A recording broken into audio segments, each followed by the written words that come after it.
right from our website. We do not support or oppose candidates or political parties at any level of government.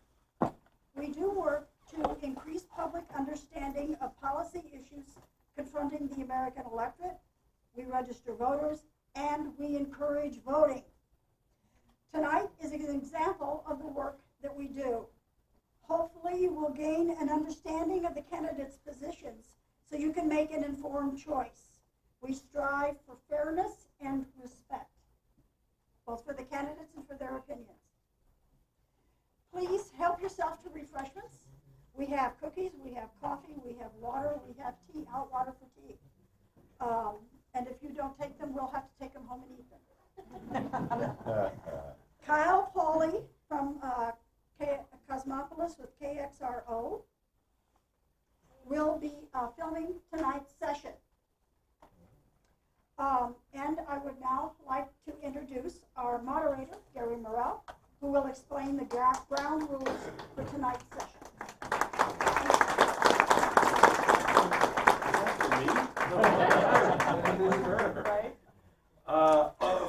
Thank you, Garrett Morrell. In thinking about this event today, I realized that I have 2 former students who are sitting mayors and 2 former students who are candidates for mayor. I won't tell you their names. I don't want to prejudice their chances of getting elected. So first thing, cell phones, turn them off or silence them in some way so they don't interrupt us. Hold your applause, please, until the very end. I know that sometimes that doesn't always work, but try your best to hold your applause. And treat each other with respect and civility. The heck with that one. No. Respect and civility, yes. Okay. And that's all of the rules that I got. It says here that I will choose the questions at random, and they're divided into the various cities. And Robin, how do we choose who goes first? Okay. Or who's on first? Give me the list. So what I thought would be fair would be for the people from the furthest distant towns to go first. So I said McCleary can go first, and that's why I put them in that order. Okay. See, look at him shuffle the cards. So we'll just go down the line like that. All right. So we'll start with McCleary. Okay. So Jeffrey Prowse, did I get it right? Yep. Okay. Is your And opponent and I guess you know that Alan is back in the back, and he'll be holding up a warning yellow paper and then a red paper that means you have to stop. All right. Okay. So I'm Jeffrey Prowse. My nickname is Big. So, go ahead.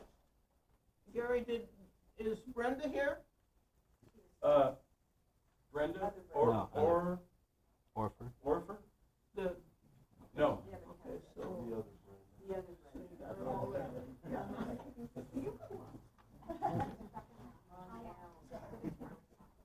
All right. So I'm from McCleary, Washington. Running for mayor. I'm an Eagle Scout.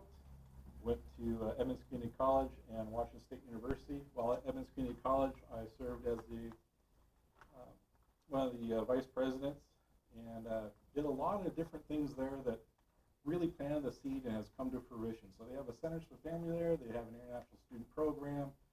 I got to meet a lot of different folks in government. And now that I'm in McCleary, Washington, having done the Bear Festival the last 16 years, I thought, why not run for mayor and be part of the community and help it grow for the future. So thank you all for attending here, and thank you for putting this event on. Okay, and here's your first question. My first question. All right. You're not getting away with that. All right. Everyone else needs to introduce themselves. Okay, and let's see, because you're a single candidate, you have 3 candidates, no opponent present. He or she can answer the question for 3 minutes. Okay? And here's the question. On a scale of 1 to 10, how much do you value citizen input? Can everybody hear me? Yes. Yes? If you do value, how do you encourage and offer citizen participation and input? All right, I value it as a 10. I mean, it takes a village, and it takes everyone to be involved in the process, to be able to come up with something for the community, because it is the benefit for all. You know, there's a lot of differing opinions on how to do things, and it gets very ugly very fast. There's also a lot of ways to just be able to bring that stuff together and create some very impressive things. The city of McCleary has been around for quite some time, and there's been a lot of that public input, and we wouldn't survive without it. You can't be an island, and much reason why we even have everyone here and talking to the different mayors, be able to get the input from them and what they're doing, what they're facing, and how to bring that into your own community and make that viable and, you know, a good resource from one to another to have that shared knowledge. Really don't have anything else to add than that. You're not required to talk to people. Is there a follow-up, or is that time? There was a second part. Okay. If you do value citizen input, how are you going to encourage citizen participation? And what are you going to offer for citizen participation? That's real difficult to get the participation because there's so many different things that people have going on in their lives.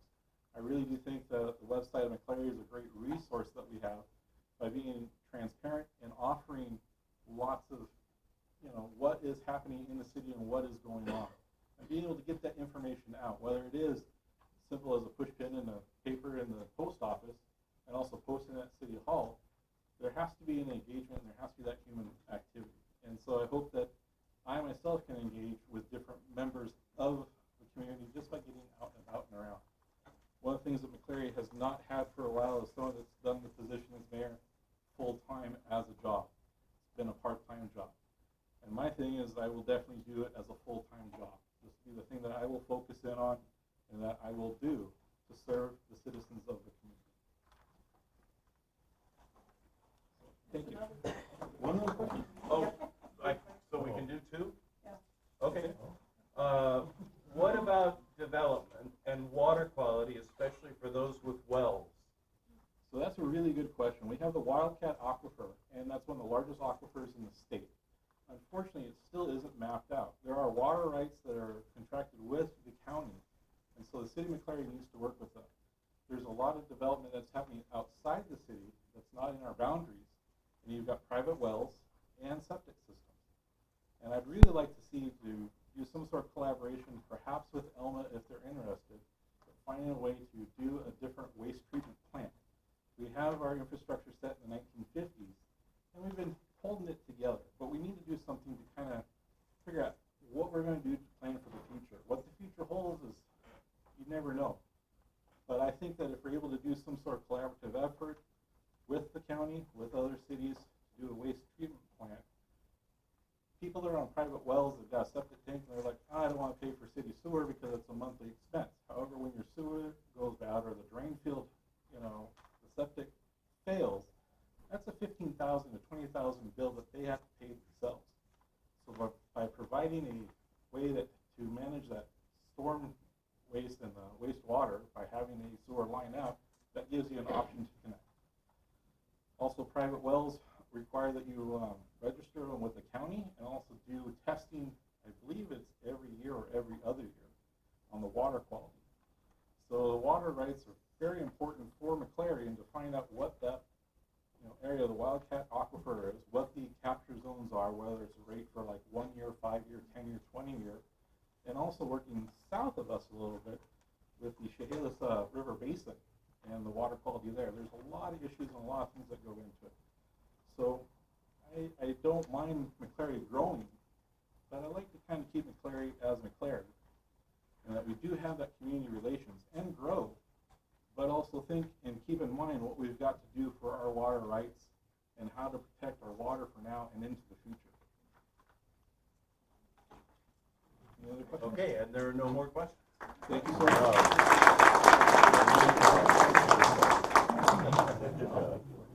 From Westport, Rob Bearden and Joseph Whitmore.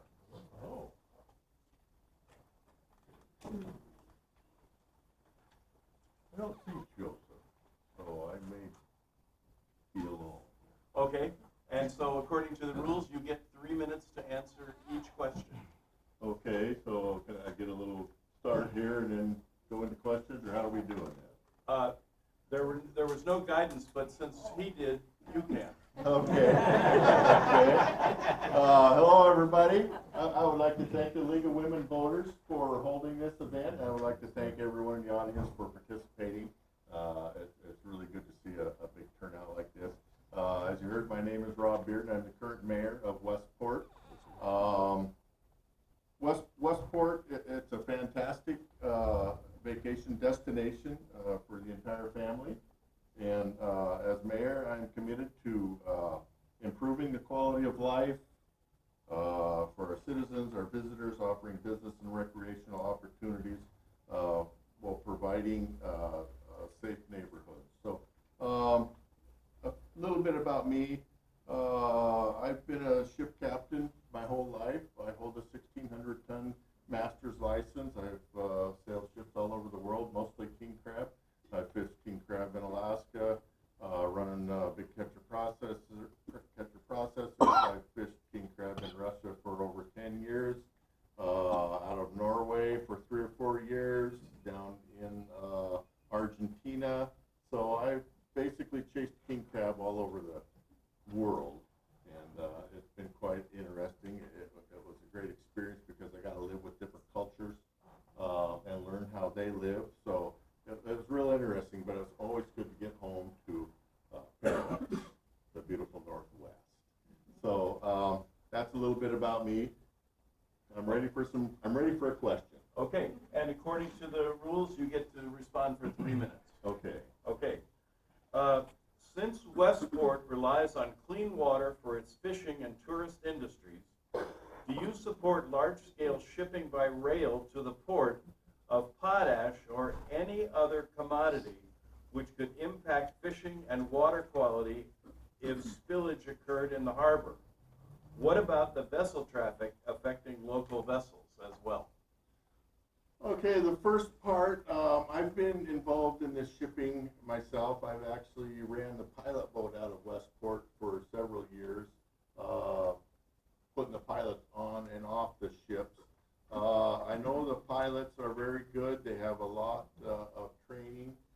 They know what they're doing. I do not foresee an accident. I'm not saying it couldn't happen, but one thing we have here that we have mostly sand and mud. If these ships do happen to touch the bottom somewhere, it's really not going to damage the ship.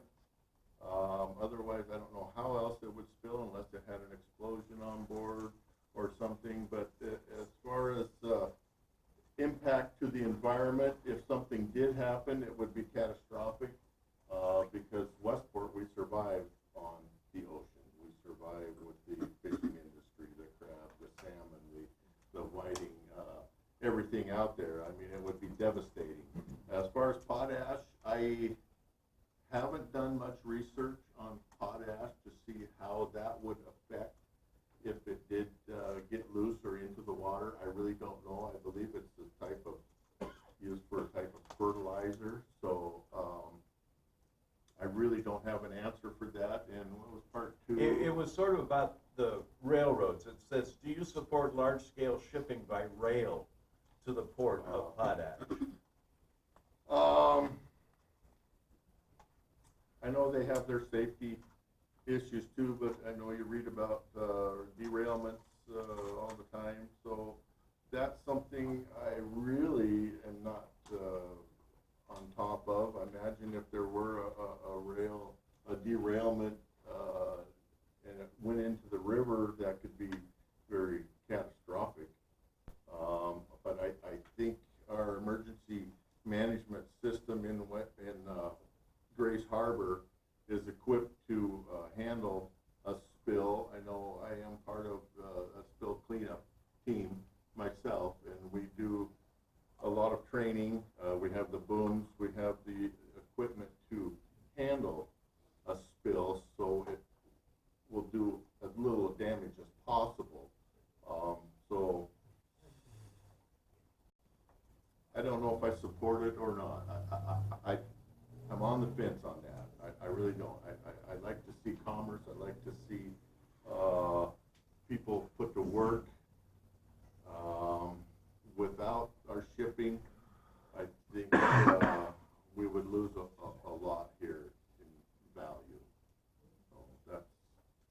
the best I can do for you.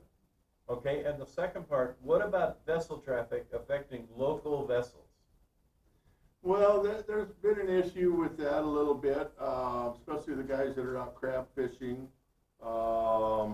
They have some complaints about the ships and the tugs coming through their gear and loss of gear. The ships aren't bad. Communication is the key issue there. If there's good communication with the local vessel traffic and the shippers, I think there's really not much of an issue. They do have tug lanes. If the tugs stay in their lanes, and if a fisherman were to put his gear in that lane, well, he knows he's going to be at jeopardy of losing his gear. As far as the ships don't have lanes, but they're supposed to stay 25 miles or further offshore until they're called in, and then they're supposed to make a straight line in, and all the fishermen know that, so they can avoid those areas. There's one little congested area out by buoy GH where you board and bark and debark the ships with the pilots. And that area, we have to come in, they have to turn the ships to get on a certain course to get on. So whoever wants to fish in those areas, they're going to put their gear in jeopardy because they know they have to do business in that area. So otherwise, if they stay, once they get on board, the pilot gets on board on an inbound, he gets into the channel, and you're good. And if anybody puts their gear in the channel, well, that's a risk that they have taken. Okay, we're out of time on that one. Oh. And here's the second one. What is your plan to address green waste within the city limits, since LeMay has no green waste program? The current plan only addresses truckloads taken to the city by residents and the green, brush, limbs, etc. waste being burned. That's the plan we have at the city. We have a burn site. I don't know any other way right now to get rid of it because we have no way to haul it out of there. I know once or twice a year they will burn. I don't think it's hurting the environment too bad. It's just tree limbs and some brush. But really, that's all we have in place for disposal of the green waste. And what was the rest of that? That was it. That was it?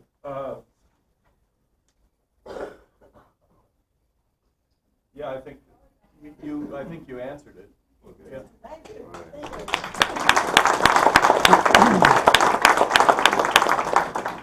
you. And next from Ocean Shores, Susan Conniry and Crystal Dingler. Conniry, did I get that right? Conniry. Conniry, thank you, I'm sorry. And according to the rules, the first candidate will have 2 minutes to answer. The opponent rebuts for 1 minute. The next question goes to the opponent for 2 minutes, and the other person gets to rebut for 1 minute. And I don't know if we have figured out a way about who's going to go first. Should we toss a coin, go alphabetically? Well, I've got the list alphabetical. Is that agreeable to the two of you? Sure. Okay. And I guess we have a little opening statement from each of you too. All right, so am I going first? In that Yes. case? Thank you.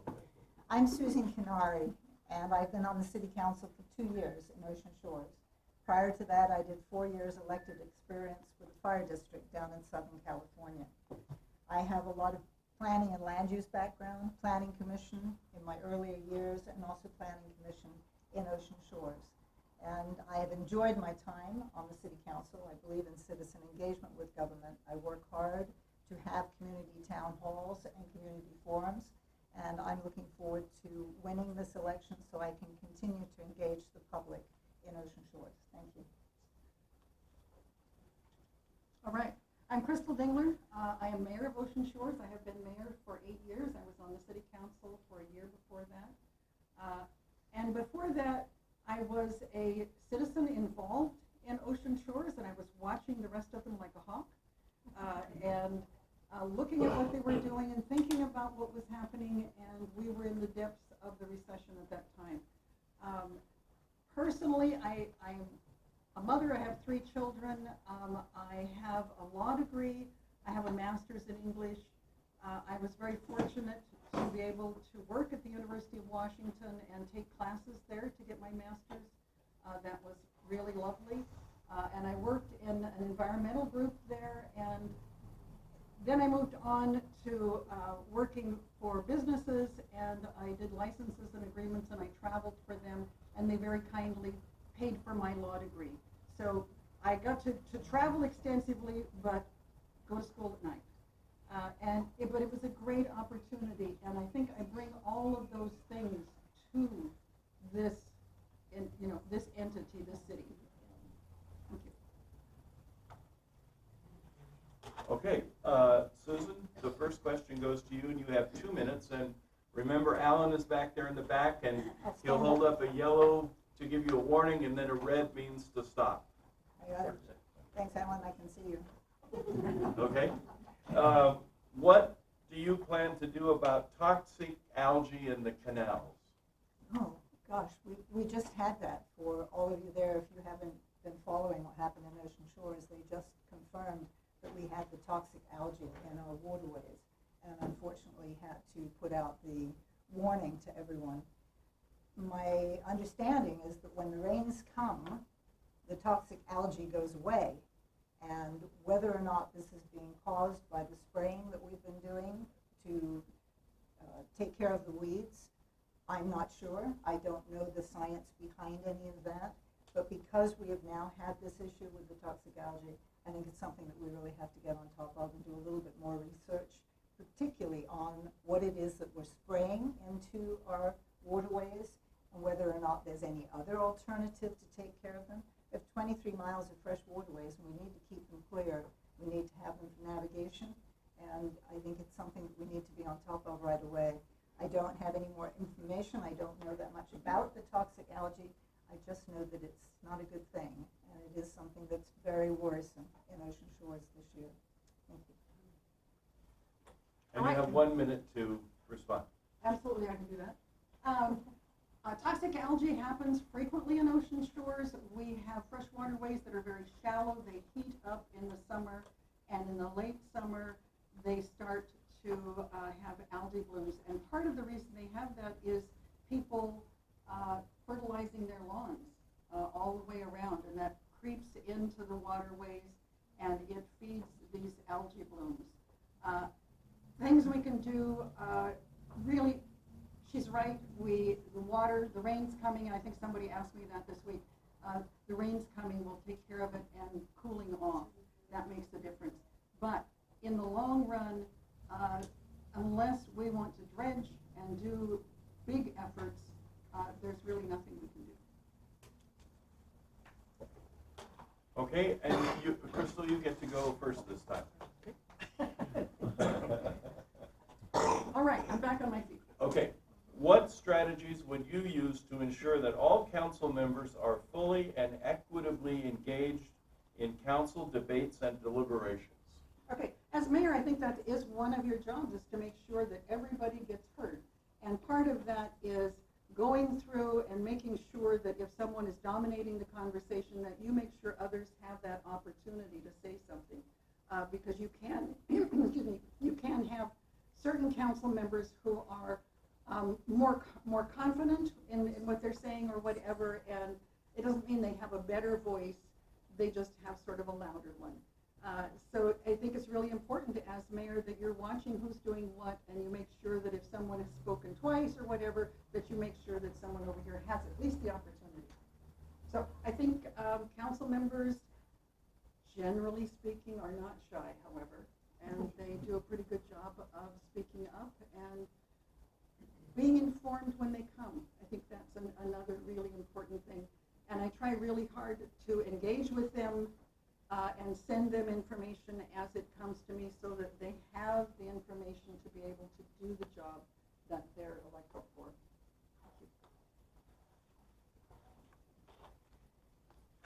As a city council member, I have not received all the information that I would like to have had.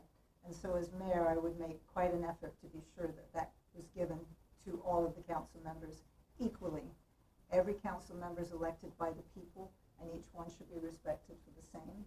And I'd like to see that we could engage the council members with what their issues are, what their passions are, and let them take the lead on some of the activities that we do, so that every council person feels that they are part of the process. Thank you. Hold on just a second.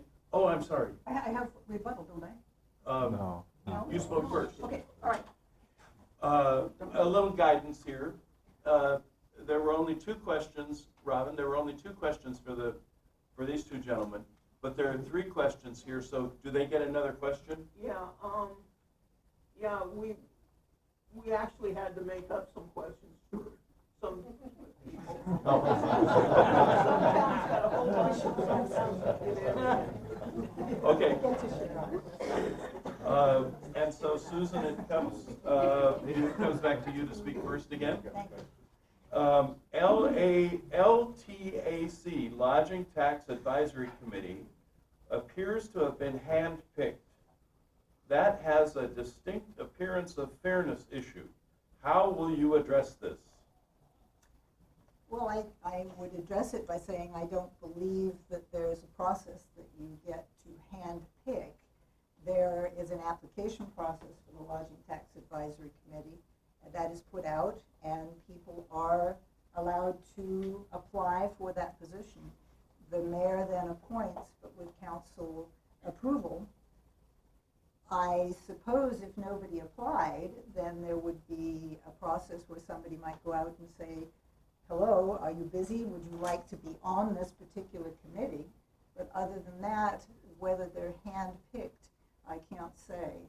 There's a process that you go through, and we as the council approve the people that come forward, but how they were actually picked and brought forward at council, I don't have any idea. We are just given the opportunity to confirm. So I can't answer that until I'm the mayor, because I don't know how that particular appointment process takes place. Thank you. All right.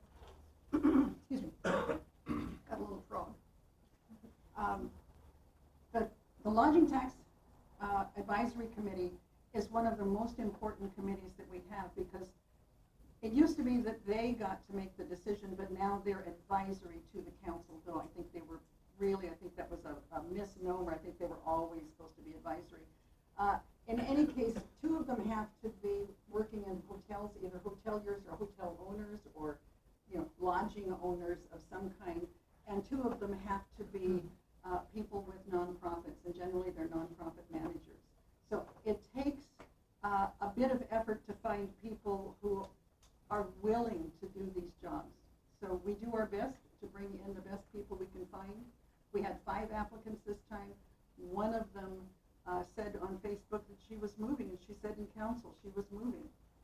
She's not, at least not permanently, but there's where we are. Thank you. And it looks like there's one more here, so Crystal, you get to go Sure. first this time. Okay. All right, I'll get back up. Back on your feet. This is great exercise. What are your thoughts on making Ocean Shores more transparent to its citizens? I think people's expectations of transparency are really sort of difficult to meet. We have all of our agreements out there. We have all of our purchasing information out there. We have just an awful lot of things out there. We do get a ton of public records requests, probably more than all of the other cities combined. But a lot of those are asking for our emails. And that sort of information, that I don't know how you would put that online. It would be very difficult. I get, hundreds of emails a week, thousands over a year, maybe 8,000. I don't know how you do that. But we do our best to answer the public records requests and make sure that we give the people the right information, that we redact properly, because you're damned if you do and damned if you don't do that properly. So we work very hard at it, and we have a full-time person who does that, and we're getting another person in as well. Thank you. I think transparency has a great deal to do with trust. And I think that as mayor, I would do a lot more in the way of town halls and work study sessions so that citizens could see and be a part of more of the conversation.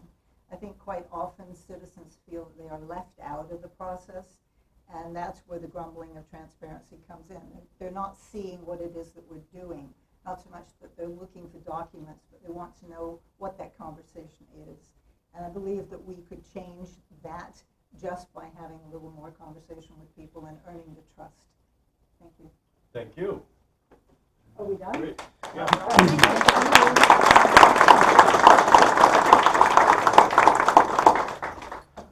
Cosmopolis, Steve Davis and Kyle Pauley.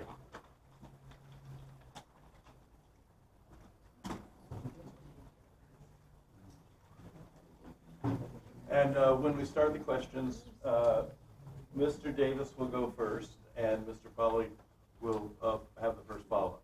Okay. And if you want to introduce yourselves. I'm Steve Davis from Cosmopolis. I appreciate you all being here. I'm 58.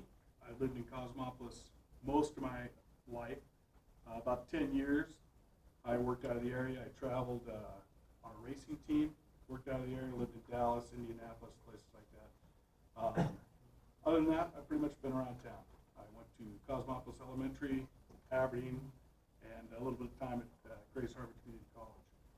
I've been involved in EMS, emergency medical services, since I was a little kid, being a victim first, and going from there. So I've been involved in EMS, teaching classes at the college for EMTs and things a few years, and I've been a volunteer fireman in Cosmopolis for, I don't remember exactly, 20 plus years now. But glad to be here. A worthy opponent with Kyle. I'm Kyle Pauley. I've lived in Causey for 10 years, but I'm a lifelong harborite and tried to be involved with as much as I can to assist Grace Harbor. In numerous cities. Hoquiam Business Association president. I've worked in Aberdeen committees and nonprofits and different things. It's always been a goal of mine, the plan to someday run for mayor and then hopefully someday to run for commissioner, and it's all in my 20-year plan. That's quite a ways away. I've tried to prepare myself for this. I've been on council for 5 years, currently attending Grace Harbor College to get my bachelor's of applied science and organizational management, specifically for what I anticipated a mayoral run in 4 years, but once Frank said he wasn't going to run, it pushed my 20-year plan up a little bit. So I feel like I'm very well prepared for this and have been for the last 10 years, and I look forward to serving the community. Okay, and Steve, you get to go first. Okay. The city has recently been working on area-wide planning with Grace Harbor Council of Governments for its commercial and waterfront districts. How do you plan to implement the recommendations of the plan? Well, the issues around Cosmopolis and where we have growth potential, all that property is held by private owners. It's a matter of marketing to get them to come to the table. So if we can develop a reasonable plan, get them to buy into it, that's how we're going to get it back into tax rolls and moving along with new projects. Right now, most of it was owned by Weyerhaeuser. Some of it still is. Some of it's owned by Cosmo now. A few small privately held properties. Most of it is, unfortunately, tied up in those hands. Cosmo has some interest in developing some new processes. They're not sure how much property is going to be available, and that's really where we're tied up. Around the golf course, there is some property up there that can be residential, and so we do have some room to grow residentially. It would be maybe in the county, some in the city. So as far as the waterfront, right now it's held up in private hands. And Steve's not wrong on a lot of that. The meeting we had and working with these consultants and looking at what options are there, that a lot of the plans are great. Again, all we need to do is have Weyerhaeuser sell us some property, which they're usually very open to doing. But we do have some options, the city-owned right-of-ways, and just creating some walkability, and hopefully bringing up the boat launch, which I think is a primary goal for a lot of people in the city. But again, that's owned by Cosmo. But if we can work with that, work with the trailway, work with the rails to trails to lead out to the Blue Slough, I think there's things that we can do to continue our green community initiatives and work with the lands that we do have. What we can do beyond that is, again, being kind of held up by private landowners. Okay, and Kyle, you get to go first this time. The city always needs to address infrastructure issues. How do you foresee funding these projects other than placing a ballot before the voters as you have for the new combination city building? As far as the new combination city building, kind of the multi-use building, that's something that is something that is owned by the city, I feel. It's going to be police, courts, the city hall, the council, everything. I feel like that is a city-owned building, as a community, and so that's something that we want to see if the community does want this. If they don't, then we'll have to look at different options. As far as other infrastructure, I'm opposed to just throwing out ballot initiatives just to have the citizens pay for something just because, but if we can show there's a need and the citizens of our town want to support it, then great. We had a lot of luck with the fire department building, the station, and just paid off, and so the opportunity is there to see if the city wants to invest in the future of Cosmopolis, and if not, then there's always other options. What those are, I'm not sure. It's not very easy for a city to just come up with millions of dollars for an infrastructure building, but it is something that's needed. If we don't get this building, then we can always use some of the buildings that we do have and adapt what we do, but again, that's something that's up to the citizens. If they don't want it, then we won't do it. Infrastructure is difficult for all of us in the harbor. We have aging infrastructure. I don't care what city you're involved in. And in Cosmopolis in particular, our maintenance staff is woefully prepared. We are understaffed to handle the maintenance issues we have in front of us. We recently had a 3rd Street water line issue that we ended up having the contractor come in and fix, which was the right game plan. So we take from each user and we put money aside for infrastructure development, and it's a drop in the bucket to what we're going to need. It seems like all cities kind of wait for something major to happen and then react. So trying to save some money and plan for the future is part of it. I am very pro police department. They need a new building. If we're going to have a police department, they need a decent building. I'm not sure whether it's going to pass or not. If it doesn't, we need a plan B, and we need to get a safe, secure building that those staff can get out of the weather with. As far as Thank you. Well, that's good, keeping with the time. And Steve, you get the last, to begin on the last question. Decades ago, there were limited hydroplane races on the Chehalis River. Would you support the city getting involved in development of the Causey boat ramp to perhaps facilitate bringing such events back to the area? Absolutely, yes. We have the 2nd largest river of Washington flows through our communities. So, I was involved in the hydroplane races back in the day, as a spectator, as a kid, and everything else. We can really do a lot to develop our waterfront down there. The issue with the boat launch in particular it used to be Cosmopolis. It was owned by the city. Because of maintenance and things like that, they gave it up to Weyerhaeuser, hoping that Weyerhaeuser would put some money back into it. And that, it really hasn't happened. I believe if we can get that chunk of property back, there are grants, or lots of people are willing to roll up their sleeves and get to work and rebuild that boat launch. If you drive by there today, salmon season opened, it's packed. So there's not many available spots. We talked about having a race, a paddleboard race from Montesano to Cosmopolis as a fundraiser and things like that. We have a beautiful river out there. It's underutilized. In the 70s, my parents water skied in that river. A little dangerous, but they did. So we used to use that river a lot more. We get back on the whole rescue boat program again. We don't have a lot of EMS involvement in the river. And as things, the participation picks up in that river, we're gonna also have to think about our liabilities around protecting those people that have fun. And like I've said, I mean, my entire campaign, that boat launch is really primary number one, and I've kind of already set some things in place that we can get some motivation on that. I've thought about a lot of things. Hydroplanes have not been one of them, but now they're on my list. My thought process was more of kayaks, dragon boats, some different things that are a little more community minded. I mean, between us and the Schave River Bridge up in Montesano, some different options, but I'm open to anything. We've got such amazing green space in Cosmopolis that is underutilized, not because it's not good, it's just because things are in disrepair, and I don't feel like the public inside the city and outside the city know exactly all the options that are available. So if we can enhance that, it's great for us, but it's great for the entire area. Great, thank you.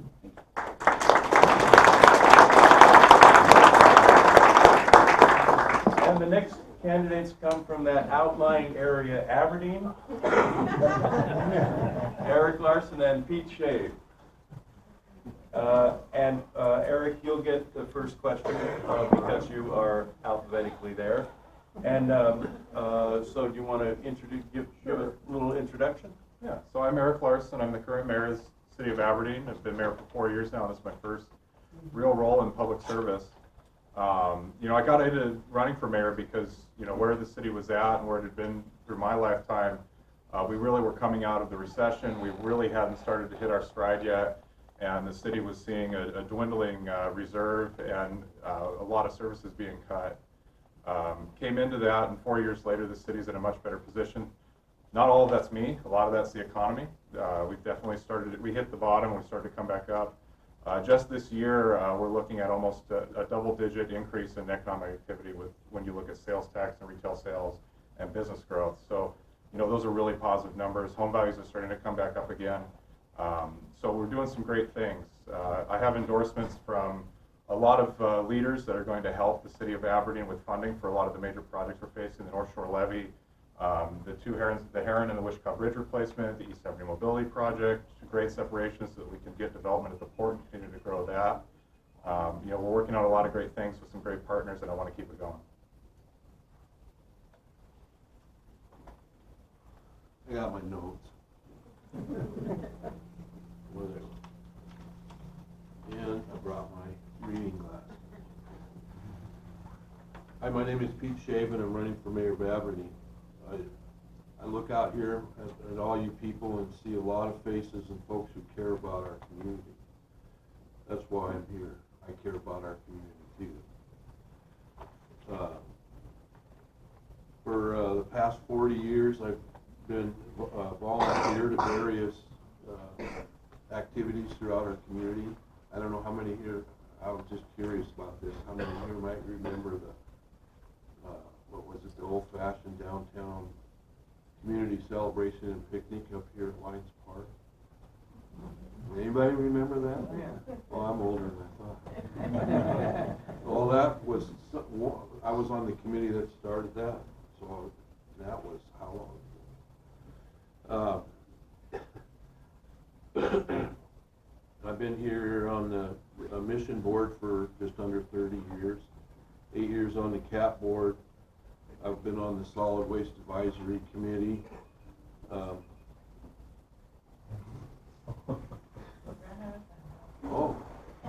that wasn't a rebuttal. Time to introduce ourselves. I got those too. I have to defer to the timekeeper. I didn't notice that much. Yeah, you got a long time. Okay, so Erik, you're first, and I'm sure that you did not see this coming at all. Wait, can I guess? Go to, yeah? No, you go ahead. Do you support no barrier, low barrier shelter? I don't even know what that means. It was no barrier / low barrier shelter. Do you understand what that I means? do. Okay. How will you fund it, and what is next for the 10th city? Gotcha. So, for those of you that don't know, the courts recently lifted the restrictions on our enforcement of a couple of our public camping, sidewalk, and other nuisance ordinances.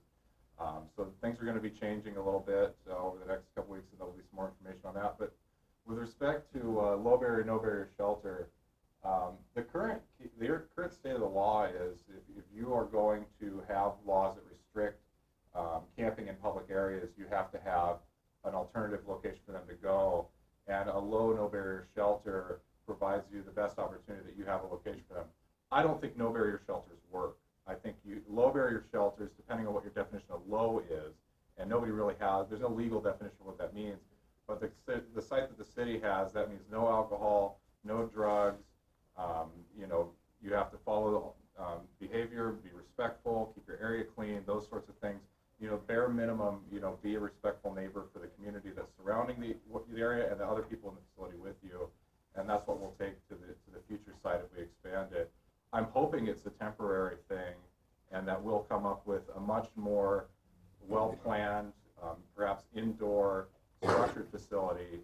And we're working with the cities of Hoquiam, other cities in the county, and Grays Harbor County itself, who actually manages homelessness for our area, to work on that. But that's something that's going to take time, and in the meantime, we have a crisis and we need to address it.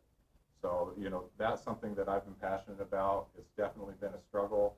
The case law changes every day, and right now I believe Martin v. Boise is probably going to go to the Supreme Court and be challenged. So we've got a lot of work ahead of us, but we're not going to stand down. We're going to address this head on, and we're going to fix it. And Pete, you have a minute to respond. I do not support low barrier or no barrier camps. They're nothing but an open checkbook, and they draw in new participants in the camp, and there's no way at all to get a happy ending here. These folks are going to just continue on and continue on. We need something that finds out why they're homeless in the first place, and solve the issue. Okay, and Pete, you start with this one for 2 minutes. Are you going to enforce the law that was lifted Friday, 9/13/2019, and when are you going to do that? I suspect you both know what that means. Yeah, I think I know what that means. Of course I would enforce the law, and I've been in conversation with the police chief, and he's also has a plan to enforce the law. Could you tell us what the law is? The law is no line on the sidewalks, no camping on the streets in particular hours. Where in the past a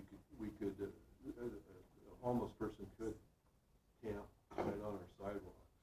And the law is they cannot do that now. We have a place for them to go. So yes, I would enforce that. And when? And when? Well, I'm anticipating it's already being enforced. I would hope it's right now, as soon as possible.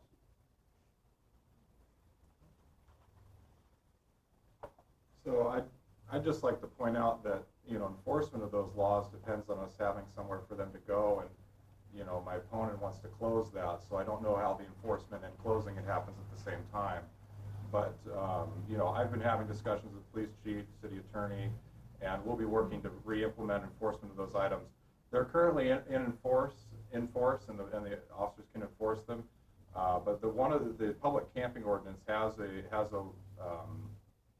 a line in it that's part of the Ninth Circuit decision that says that if there's not a space for someone to go, that it's unenforceable. So that's a real issue. And then having the manpower and the efficiency to process all the individuals that are camping on public space in a reasonable way that both protects their rights but also protects the rights of the public and addresses the issue in a long-term way.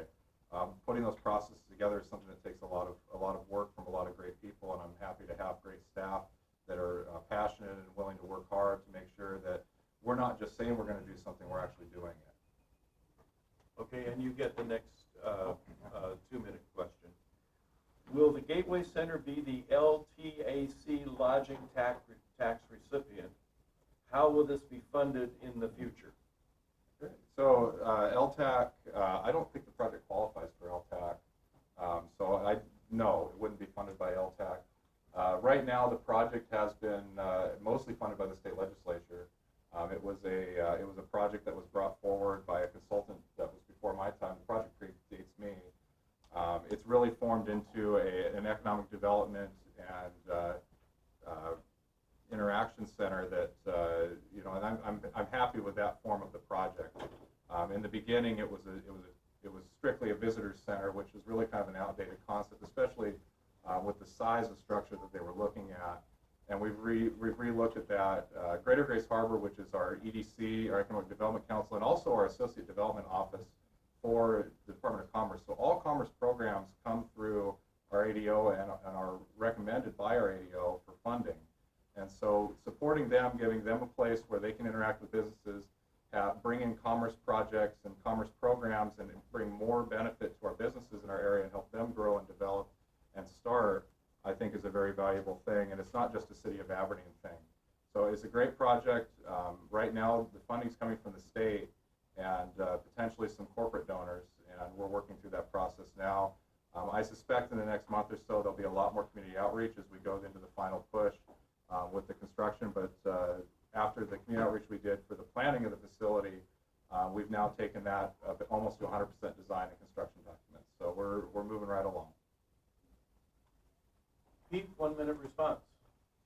Well, I agree with everything you said, and I support moving ahead with the program as it stands. But until we find out if we are going to actually get funded by the state, we have no idea where this is going. There's really no plan in how it's going to operate after it's built.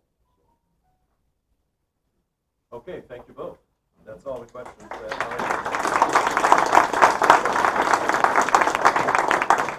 And just before the last, but not least, Hoquiam candidate, let me remind you that after all the candidates have had their turn, a single question will be posed to everyone. Each candidate will get 2 minutes to respond, and the moderator will choose the first responder at random. Each candidate will then have 2 minutes for closing remarks, either to highlight their qualifications or to speak to an issue that they did not get the opportunity to address earlier. And so I think what I'll do is just go down the list exactly the way that people appeared, and you'll get 4 minutes. So 2 minutes to answer a question and 2 minutes to wrap up for yourself or something you didn't get to cover. And so now we have Jasmine Dickhoff and Ben Winkelman from Hoquiam.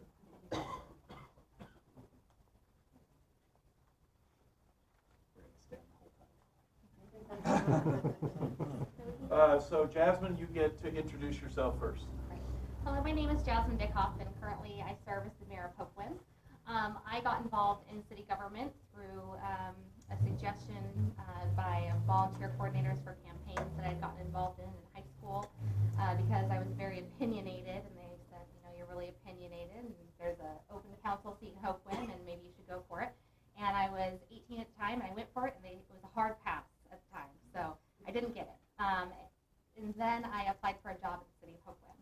And so I worked for the city of Hoquiam for 2 years as an employee and didn't go away, still was interested, and I always have at least 2 jobs. So I was a data processor for Timberland Bank for quite a while, and then also worked at Casmia. So at one point I was working for both of the last 2 mayors at the same time. And I had a really unique opportunity to learn from them and debate them and disagree and grow. And it was just really kind of shaped how I've decided to move things moving forward. I'm Ben Winkelman, and I have been married to my lovely wife for a little over 20 years, and she came from this community, and I came from a logging community, the last live-in logging camp in the lower 48 states, which was Camp Risdale. And there was a certain sense of community that I had from living in a city, if you want to call it that, but it was a camp. And we had a one-room schoolhouse where my mother was a teacher. This is something that I want my kids to experience, and I believe that can happen in the city of Hoquiam. And I have 3 daughters that I really want to have them to move back here, and they have to experience the feeling of hometown Hoquiam in order to do that. Okay, Jasmine, you get the first question for 2 minutes, and then Ben, you get a minute to respond. So, Jasmine, what is your position on BHP coming in? Okay, well, I am for the project, and in large part due to the extraordinary expectations for meeting environmental standards. Right. So when I was still in the city council before I ran for mayor, I was very proud to work with Ben Winkelman actually to change our zoning to eliminate the possibility of crude by rail coming in, and travel to Washington, D.C. actually to talk about freight mobility. And so these kind of concerns around this topic have been my concerns too. And so for the last 4 years now, a majority of our administrative time has been allocated to working with our neighbors, the Port Grace Harbor, Department of Ecology, Colony Innovation, and others to address those concerns and have industrial growth while also working to ensure that we are able to keep our natural resources that are so valuable to us. Thank you. I agree with the mayor on this topic and believe that it's not only a very critical project for us to bring in, but it's for lots of reasons. Financially, it's a great thing. To recreate an industry that can support our community, particular for the city of Hoquiam, financially, it's a real good project.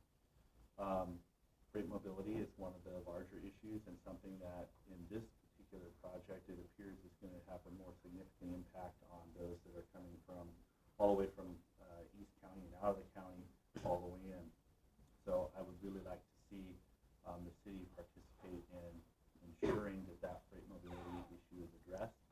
I also am aware of the environmental issues, and I certainly appreciate those, and plan to reach out and continue to encourage those to come in. It was a great meet and greet. If you guys all missed it this morning, it was a real good opportunity to ask them questions. So do that in the future. Don't sit down. Okay. Oh, that's right. Could you please speak up? I will. Okay, there was a controversy between mayor and council regarding utility buy-in for potential developers. How would you plan to address this to encourage development and create parity for the ratepayers who already paid the buy-in amount? That already created the buy-in? That already paid the buy-in amount. Yeah. Okay. Well, yeah, this was a disagreement between the council and the mayor, and I think it resulted in the first attempt on a veto that we've had in the city. And I think in order to address this issue, what I had thought would encourage development was to reduce and almost eliminate, in many cases eliminate, the connection fee for utilities. And we compared to other cities, found that it was quite high. There was a recommendation that came out of the utility committee, and I still feel that that number needs to be addressed. What we are doing now is a utility rate study, and I think that it's important that we get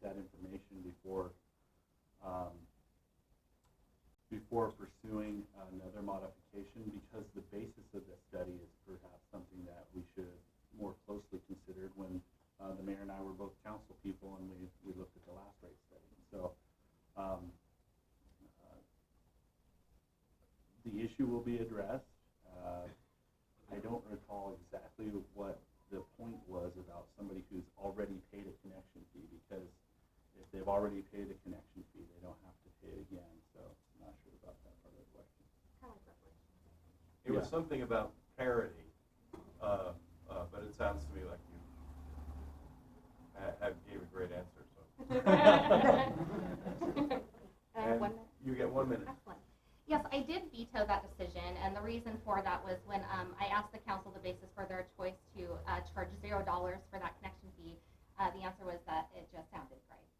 And in my opinion, in long-term planning, that just really doesn't cut the mustard, and so I vetoed, and it was my recommendation in a written letter explaining my veto that I believe that the city was overdue for a utility study. And we've begun that process. It'll take 6 months to complete, and there are going to be other factors in that decision-making too, aside from the capital facility, including potentially what will it look like if and when the city of Hoquiam has to have some skin in the game for building the levee.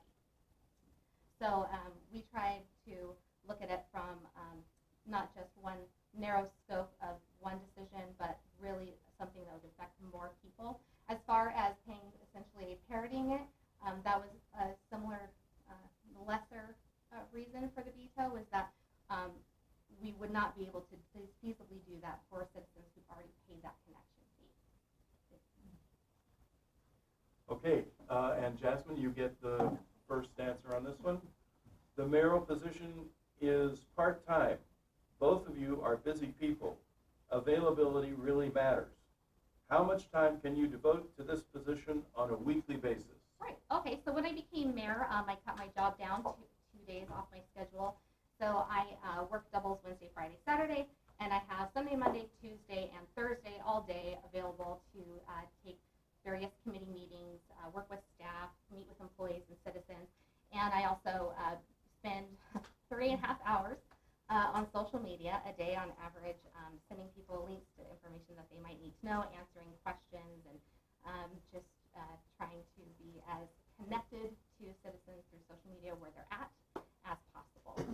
And so, you know, I really, in addition to that, I'm an admin for the social media for the city of Hoquiam, and you know, for me, it's not a part-time job. I'm working often through 2 in the morning. So when I'm reading, I get off work or get done with my meetings. I, you know, put my son to bed, do our stories, and then I'm reading reports and consolidation study that we just finished up, 150 pages, and so I'm working well into the night and getting, you know, messages from people in the fire department, police sergeants, and people who are on staff. So when you're a mayor, you really do have to be available, and I think that, you know, Ben, well, a very successful businessman, owns at least, 3 businesses. I think that is a benefit, is having an availability and being able to represent citizens just on a more consistent basis. As an attorney, the only thing that I have for sale is my time, and so I have to manage my time really well. I have, for many years, volunteered endless hours as the president of New Horizons Federal Credit Union, the president of the Hoquiam Business Association, and the Hoquiam Development Association. But in those endless hours, a lot of what I'm doing is working as a representative for the community. So I do that, and I think our mayor should do that as well. So I've come off of a lot of those volunteer boards in anticipation of doing this, and I intend to continue to volunteer in the soccer because I know people that I get to know out there, and I hear from them what their issues are. So when I'm at a soccer field, I'm still the mayor. If I'm at the soccer field, I'm still a coach, and I'm still a parent. And so I think it's important that you're working 24/7. And so I don't think this is a part-time job either, and I think you have to be willing to do it 24/7. Okay, thank you. That's all the questions. Oh.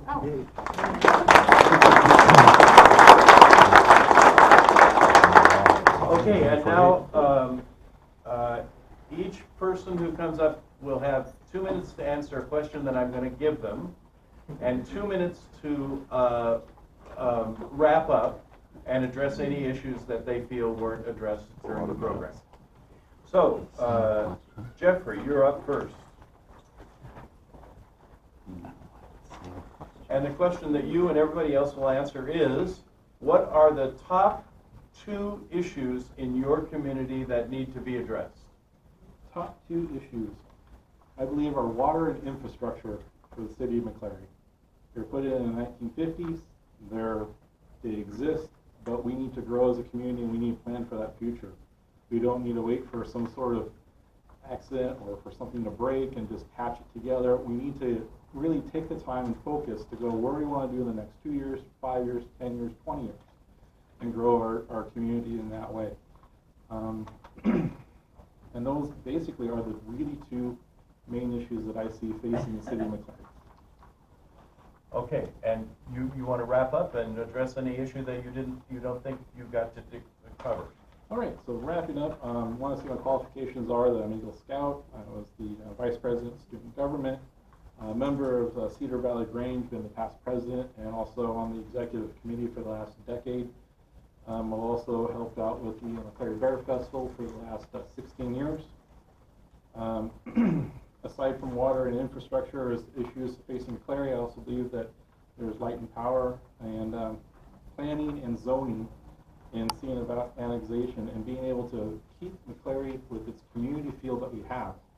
And I feel that I can manage by wandering around, if you will, as mayor, which is a real nice thing, but also planning for the day where McCleary grows to that level where that is not necessarily the way to do the management for the city. And that is my platform. So thank you very much for your time, and thank you for having me. Rob. Repeat the question. Absolutely. What are the 2 top issues in your community that need to be addressed? One is economic development. We're continually working towards economic development to try to bring more tourism into our city. We're working hard with that, with more activities for people to do when they do arrive in Westport. The way fishing has gone, our fishing fleet has dwindled from in its heyday of over 300 charter boats to less than 20 right now. So it's a big issue. It's a big economic impact for Westport. So we're trying to diversify into other activities to bring people to town to visit paradise. What else was there? You get to wrap up. And if okay. there's something that you think you Okay. need to cover that you haven't, please Okay. do. One thing I'd just like to mention, I have a letter here that's pretty important to us. We've started this process a couple years ago, and one of the members of the audience is very instrumental in this. It isn't really public yet, but we're to become a Coast Guard City USA, which is a very big deal. We would be the first and only city in the state of Washington to become a Coast Guard City USA, and that's all thanks to our Maritime Museum director, which is put a lot of work into this. I'm just going to read part of this letter real quick. It's the Coast Guard thanks you for your continual support of our men and women stationed in Westport. I am pleased to inform you I have notified the appropriate congressional committees of my intention to approve your request in accordance with the Public Law 105-383, Section 409. My letter to the committees start in a 30-day congressional notification period. If there is no objection from Congress, it will be my pleasure to sign a proclamation designating Westport as a Coast Guard city. And this is sincerely signed by Carl L. Schultz, Admiral, U.S. Coast Guard. So that's a big thing for Westport. It'll help with our economic development. It'll help with our tourism. We're proud of the Coast Guard we have. We hold annual Coast Guard recognition dinner every year. When this does come about, there's going to be a lot of hoopla about it. You'll see it in the newspapers, hear about it on the radios and TVs and stuff. It's a big thing to get recognized as it is, and it's something that we can grow off of with our advertisement. And economic development, we're constantly looking at improving our infrastructure. We're proactive in that. We're trying to stay ahead of it. We're have a test well in for more water. We go through with our industry in Westport. We have 2 water tanks that hold 1.5 million gallons each, and we'll burn through those every day in the summer when full processing capacity, when the fish are being processed, and I'm tourism. sorry. The red sign is up. Anyway.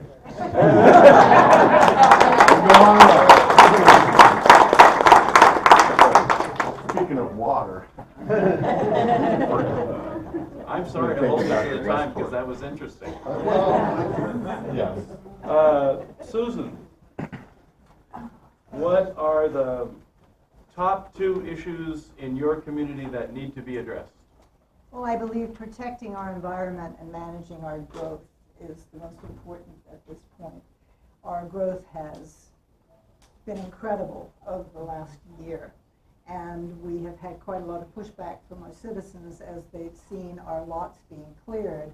People who are concerned that we're not paying enough attention to the environment, that we're not enforcing some of our ordinances and our restrictions. And it is a big deal. We need to encourage the growth. People have property rights, but we need to be sure that we're protecting our environment at the same time. We're at a critical juncture, and I think it's very important that we pay attention to that, have the right people in the right place. We need to inspect, enforce, and if they're not doing it correctly, we need to find them and make sure that they are doing it correctly.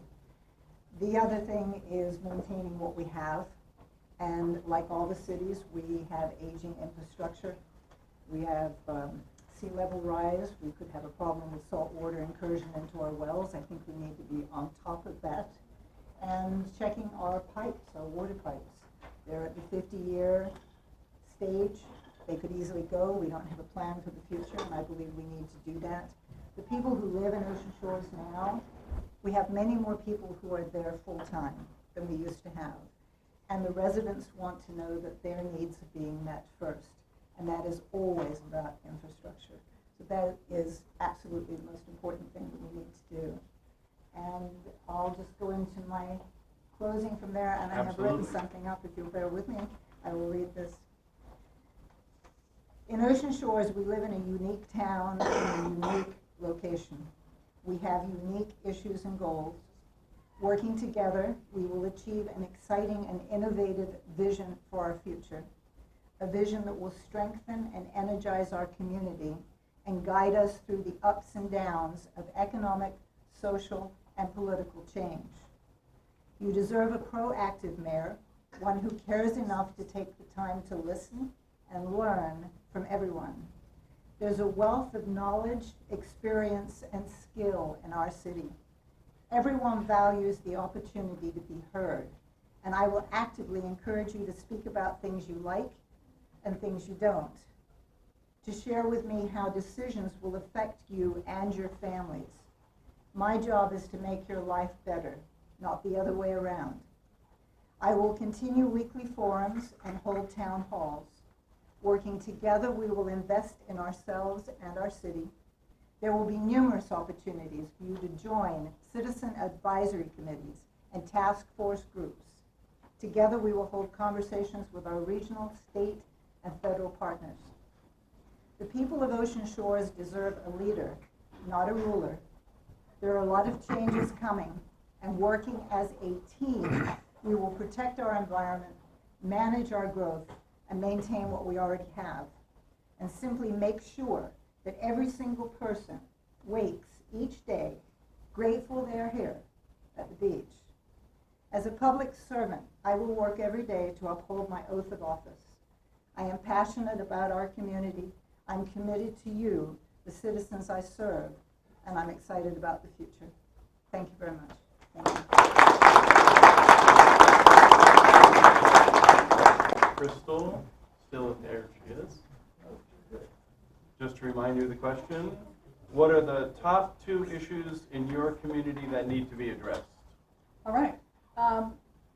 It's interesting. We have very different ideas on what should be done, how it should be done, and what it is that we need to do. I think healthcare is hugely important in our community. We are 20 miles from the hospital. We have a wonderful EMS, but they can't do everything. If you have a heart attack, you have to go to Grays Harbor Hospital. If you have a stroke, you have to go on to Olympia. It's a long drive. It's a scary thing for people. It's not what we want for our community. We have to do more, and I want us to work with Grays Harbor Hospital to perhaps have another clinic in Ocean Shores, or someone else to bring another clinic in Ocean Shores, so that we have more care in our community. We've lost 2 clinics in the last few years, and it's been tough. The other thing that I think we need is, as Rob said, economic development, and that is just this whole range of things, from the ferry back and forth between our 2 cities, to putting sidewalks in, to doing infrastructure, all of the things that go into this. Our High Dune Trail, I think that will be a wonderful addition for Ocean Shores and makes it a more livable community. And these are all things that we are planning with our community. They're not dictated to our community. They are part of what all of us want together. And you have 2 minutes to make a closing statement. Wow, okay. All right, closing statement. I want you to know about me that when I came into Ocean Shores as mayor, I was a very innocent young creature. You know, I had these ideals, and then I found out that we had virtually no money. We had $100,000 left in our general fund. We had depleted our water fund completely. Things were tough. We had great difficulties. The previous mayor had retired a number of people, including the public works director, so I found that I got to be public works director. We had no city administrator, so I got to be city administrator, and I was the mayor. And I did all this for $12,000 a year for 2 years. It was like 60 hours a week, and working weekends, and really bringing things home and doing all of this, trying to make a go of things. When people talk about caring about their community, I really think that I proved to myself that I care about my community. I have continued for the last almost 6 years to be mayor and to be city administrator and to do whatever needed doing. And a lot of times that meant drafting documents so we wouldn't have to pay so much for our attorney, or just doing anything I could to make things better in my community. Did I always have time to go out and have a town hall and ask people, am I doing a good job? No, I didn't. And I don't have that time. But I saw people every day. I talked to them every day on the phone. I listened to what they had to say. I had an open door policy, and I still do. I think those are important things. I am endorsed by the Ocean Shores Fire Local. I am endorsed by the Ocean Shores Police Local, the Public Works Local, and the Clerical Local. And I think you have to stop. Darn. Thank you. Thank you. Steve, I'll remind you of the question again. Thank you. What are the top 2 issues in your community that need to be addressed? The top 2 issues. So the first one is really kind of a touchy subject. Staffing in Cosmopolis. We have a great staff in Cosmopolis. We need some more staff. We have some key individuals that are going to be leaving due to retirement in the next few years. They've been there long term. Replacing those people isn't going to be easy. We have a turnover in our city hall staff that I'm not sure that everyone that works there now have received the proper training. So we need to work on staffing, retention, and training. I really think before you can go any further, you have to back up a little bit and start there. So we have some key people that are going to leave, not because I might have a chance of being mayor, but because they've been there a while, okay, so it's retirement. I don't intend to clean house. I intend to keep the staff we have working, get them trained, and get them the tools they need to continue forward. That said, however, we don't advertise positions in Cosmopolis. We hire friends and family, and that is fundamentally wrong, in my opinion. Okay, so we got to work on that. Public Works, our Public Works department has been understaffed. We have a city manager now that used to be the Public Works director. We ask way too much of that position, way too much. We need to take a little bit of load off that position, train our public utility workers, and get them the proper tools. We also need to get them some more help. But again, it goes back to that staffing issue. So staffing and Public Works, we have to take care of what we've got. We want to build a new building, but if you look around at just drive through town with the potholes in front of the post office, it's been there 15 years. We've got a fire department that's 20 years old that needs some basic maintenance. Great, thank you. And you have 2 minutes to make a closing statement. So I appreciate being here tonight. I've been in Causey my entire life. I've got grandkids that are going to go to school there. Pretty passionate about the community. I decided to run after Kyle had put his name in the hat, and I chatted with Kyle.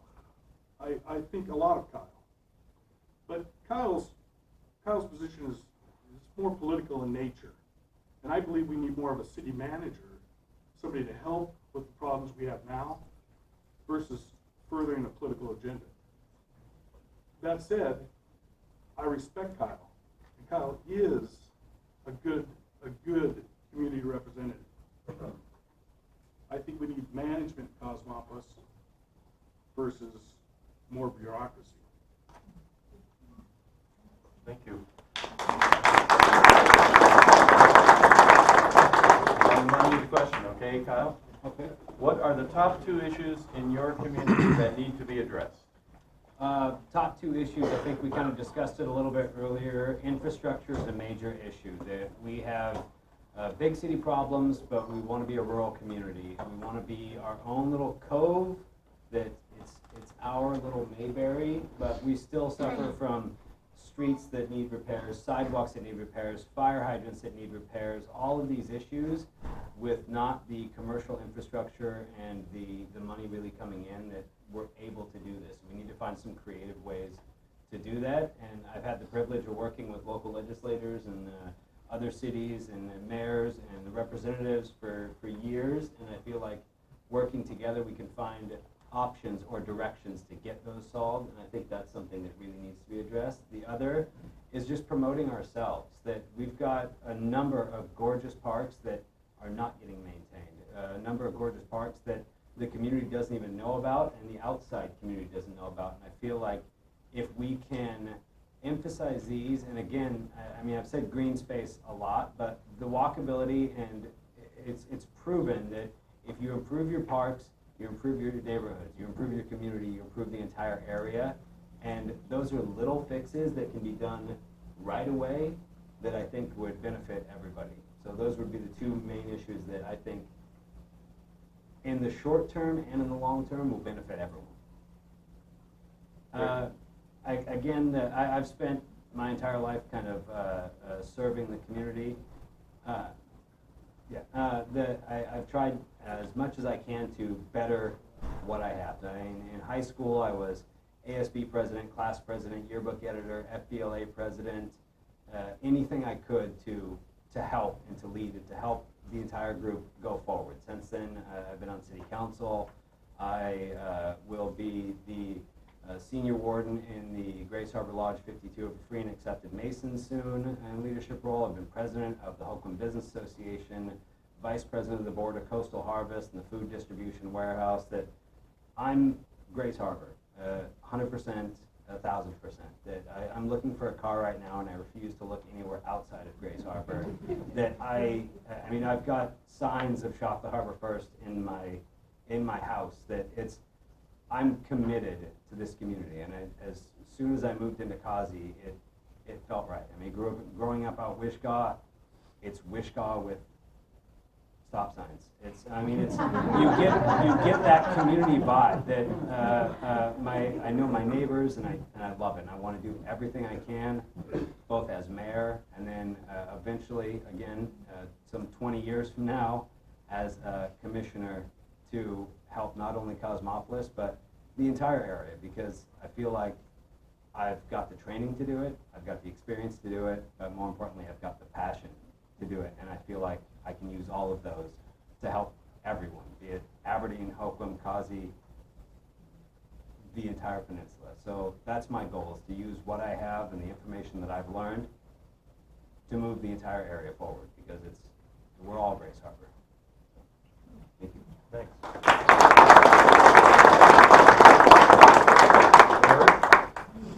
I'll remind you of the question again. What are the top 2 issues in your community that need to be addressed? All right. So the top two issues need to be addressed in Aberdeen, and I know homelessness sounds like a low-hanging fruit on that, but really the core issue is housing. Grace Harbor is an area that used to be a very big timber industry. Aberdeen was a big part of that too, and we've had some decline. And then on top of that, half of the city of Aberdeen's residential neighborhoods are in the floodplain. We've got severe restriction on what were our blue-collar neighborhoods on taking care of their homes, replacing their roofs, and fixing siding and making it any improvements at all. And we need to fix that. We need to have the North Shore levee built. When I came into office, that project ended at Division Street. That project no longer ends at Division Street. It goes all the way to Hoquiam, and we partnered with Hoquiam on that. And that's a huge project for this area. That is probably going to be one of the single most defining project for this region in the next 25 years, and we need to keep working at that. And I've worked very hard to bring the funding to home for that. We've brought in a rental inspection program to increase the quality of rentals. We had homes that were being rented out to people who couldn't afford to say no, that didn't have floors. It was a dirt floor. We had a rental complex that didn't have heat. It didn't have hot water. And when we went and did the inspection, they said, "Oh, I didn't know I had to provide that." These are people that when they would complain, they would be evicted and they wouldn't be able to go back. And the low rent that they would charge on these units affects the value of rent when somebody wants to build rentals, because they're going to a bank, the bank's saying, "Oh, rents are too low, you can't afford to build this project." We know that's bunk. You can't find a place to rent in Aberdeen. So that's something that's been a big challenge, and we have to address that. Housing is one of our key issues in the area, and we're working towards that. Second would be infrastructure. We need a new police station, a new fire station. We need to build a budget and a reserve that allows us to afford that, and I believe we've done that. So, and I'm out of time. And so you have 2 minutes now to a closing statement. Yeah. So, like I said in the beginning, a lot of our major needs and major projects, they're regional, they're state and federal partnership projects, and I've got endorsements from Representative Kilmer on our congressional seat, Representatives Blake and Theringer and Chapman, Senator Tacko, people who are in key positions in the state and federal government to help bring that funding home and developing those relationships that we can work with them to make sure that Aberdeen and Grace Harbor too is an importance at our state and federal level, that we are not a forgotten community, that we are an area that matters, and we are the area that we were. I don't want to go back to what we were in 1920. I want us to form a new future where we can be every bit as great as we were before, and I really believe that. So I look forward to working to make that happen, regardless of how this election turns out. I'm not going anywhere. So I ask for your vote.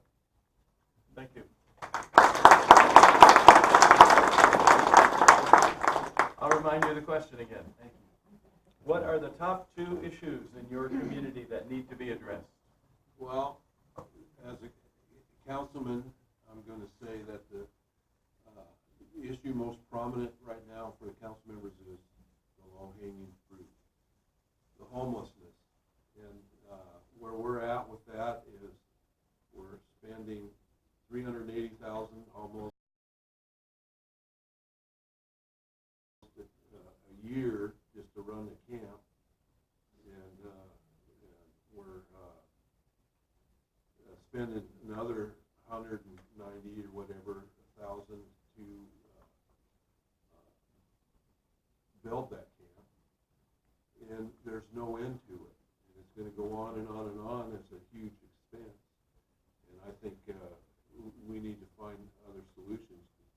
And the big rush is to do this was, I don't know why. And we could have had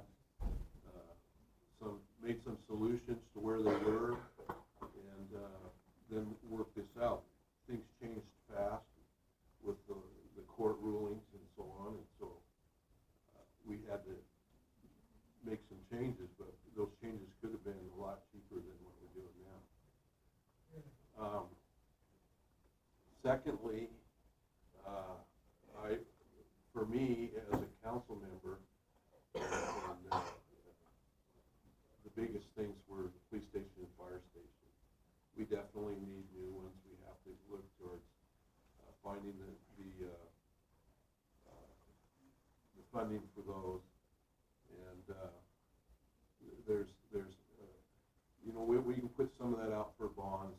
We can, but we have to put some money in it from our, ourselves. And, it's going to be a tough deal, but we're in bad shape there. So. Okay, thank you. And you have 2 minutes to wrap up. Well, in my notes, because I was talking so much about other things, I just wanted to say that I was on a lot of different involvement in this community before I ever ran for city council. I've been on city council for a total 18 years. And I married my high school sweetheart, and we raised 4 children here. And now we're raising grandkids. At least I like to think so, even though I just get them once in a while. But and that's the reason I'm running for mayor, because I want a future for them. Thank you.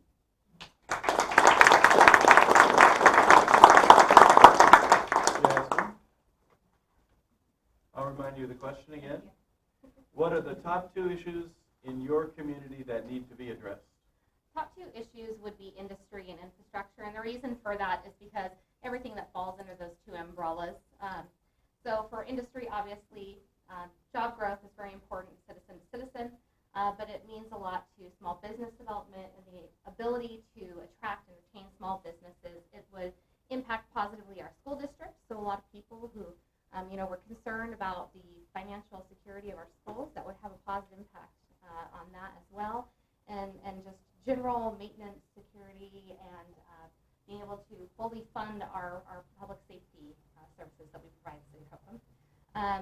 And then infrastructure is so key for all the reasons that Mayor Larson explained. We want to be able to ensure that people can find a home and afford to do the kind of improvements that we require of them. We want to make sure that people aren't paying more for their flood insurance than they are for their mortgage, and they can take that money and they can invest it in their home, they can invest it in their business, they can invest it in their community, and that's been the primary focus for us for the last 4 years, and it will continue to be so because it touches on every single concern that citizens have. And the other reason for that is because what we really tried to do is focus on areas that will positively impact citizens no matter who they are.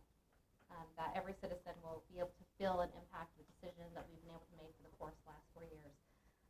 And so that's what we will be doing moving forward, and we're really proud of what we've been able to do so far, but there's work still to do, and obviously that's why I'm running for re-election, just so that we can start the projects that we've started, or finish the projects we started.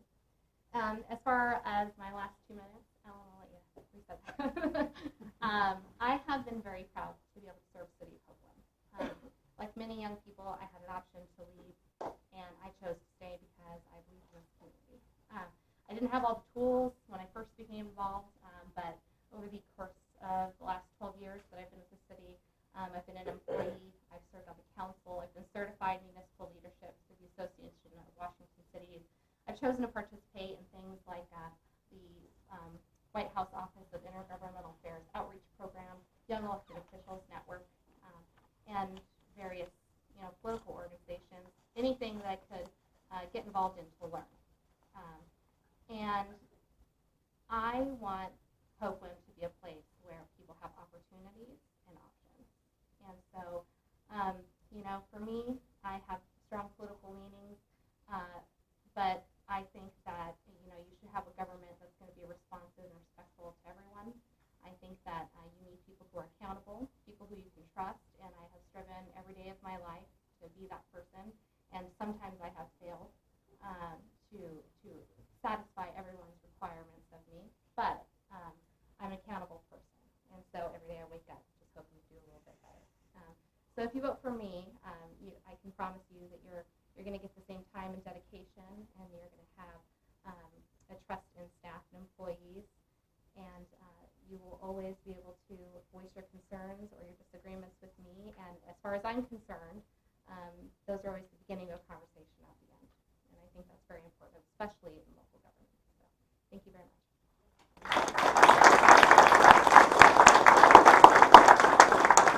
Ben? Yeah. I'll remind you of the question again. Thank you. What are the top 2 issues in your community that need to be addressed? I liked, and I guess it's a little bit unique because I get to go last, but I kind of like some of the things that I've heard from some of the mayors that I'm looking forward to working with. And I don't know who's going to win. Some of these races are maybe going to be close, but I appreciate the way that Kyle described working kind of for all of Grace Harbor. Economic development for Hoquiam is critical, and we have to do that through recreating what our industry is. When we were all timber-based, when we have opportunities like this, such as the potash facility coming in, that's something that we need to figure out. That's huge for Hoquiam. We've got other projects that are in the making, but the city, needs to reach out to work on the transoceanic fiber optic lines, to work with the PUD, to tie that together. That's not just important to Hoquiam. That's important to all of Grace Harbor. So I appreciate the way that Kyle described that.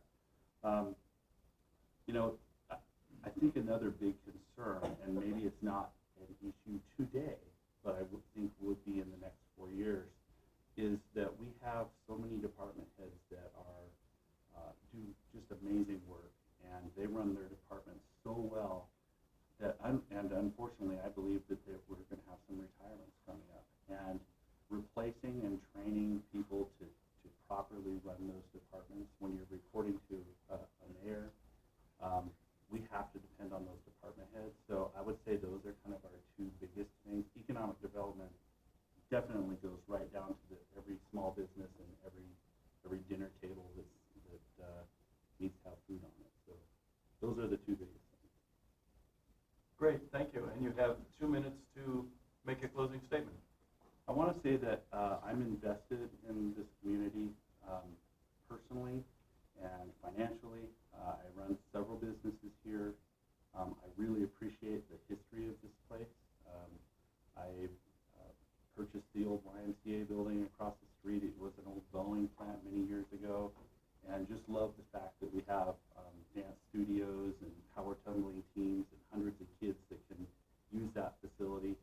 We bought the old municipal swimming pool before it was going to be taken down, and as much as we all wanted to save the pool, we had to do something other than tear it down, so we put a business in there, and we have families that are employed there that are moms and kids and their sisters, and it's something that makes hometown Hoquiam feel the way that it is.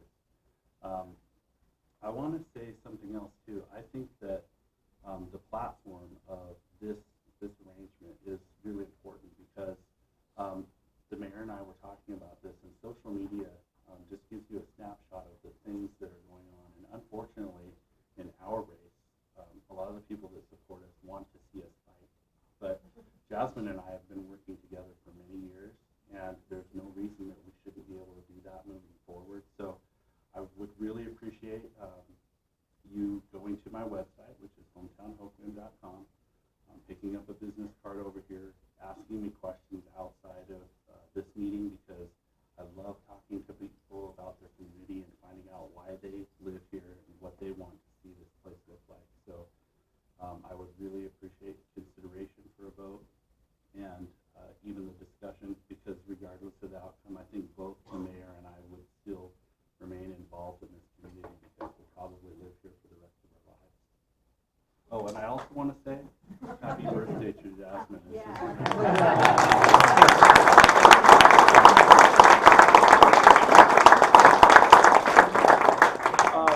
Just so you know, I read the rules at the start of this. We broke the no applause signs, the no applause rule, very good handshake. So, and I did it too, you know. Great job. Okay.